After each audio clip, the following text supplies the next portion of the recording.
kita-kita naman doon sa, sa Mountain Cave. Tapos sa Mountain Cave, ang capacity naman ng paddleboat doon ay 8 at saka 10. Pwede Di tayo ba tayo na isa lang. ate? Solo. Lumangoy na lang. Mapos. Sorry. O eh siya, kasi late siya eh. Yung Huli dyan, no? Sige po, Wala tuloy. ba kaya ko?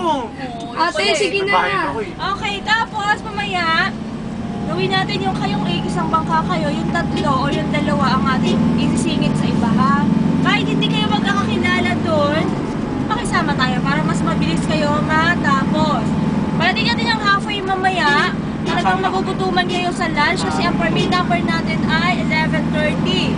So magdala ng mga biscuit. Na bibigay nila dun sa halfway.